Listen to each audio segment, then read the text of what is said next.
ကွန်ပျူတာနဲ့ digital screen ပေါ်မှာ color တွေကိုဖန်တီးအသုံးပြုကြတဲ့ level တွေမှာ hash color code တွေကိုအသုံးပြုကြပါတယ်။ designer တွေဆိုရင်တော့ hash color code တွေကိုကျွမ်းတုံဖြစ်နေပါပြီ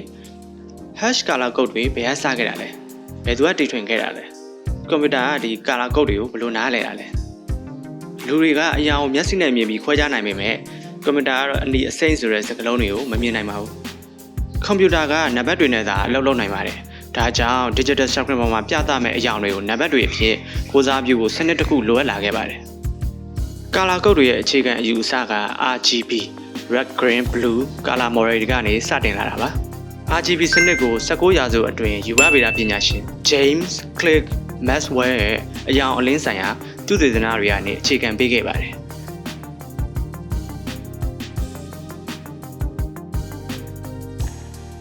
သူကလူမျက်စိဟာအနီအစိမ်းအပြအလင်းသုံးမျိုးကိုပေါင်းစပ်ပြီးအယောင်အမျိုးမျိုးကိုမြင်နိုင်တယ်ဆိုတာကိုသက်သေပြခဲ့ပါတယ်။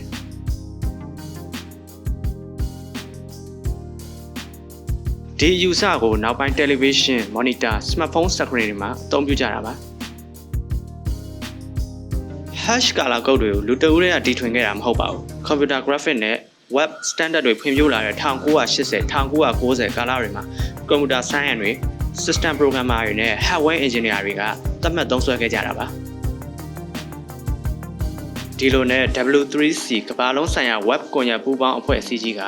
HTML နဲ့ CSS standard တွေထဲမှာ hexadecimal color notation ကိုသတ်မှတ်ပေးခဲ့တဲ့အတွက်ယနေ့အထိ web design နယ်ပယ်မှာစံနှုန်းတစ်ခုဖြစ်လာပါတယ်ကွန်ပျူတာက hash color code တွေကိုဘယ်လိုဖတ်တာလဲဥပမာဒီကုတ်မှာဆိုရင်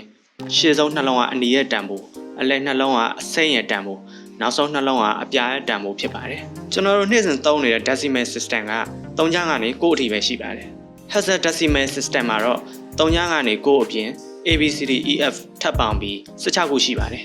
ABCD တွေရဲ့တန်ဖိုးတွေကလည်းအခုဖော်ပြထားတဲ့အတိုင်းဖြစ်ပါတယ် F နှလုံးဆိုရင်255နဲ့တူပါတယ်ကွန်ပျူတာ program က #FF0000 ကိုဖတ်လိုက်တဲ့အခါ red တန်ဖိုး255 green 0 blue 0လို့ခွဲထုတ်လိုက်ပါတယ်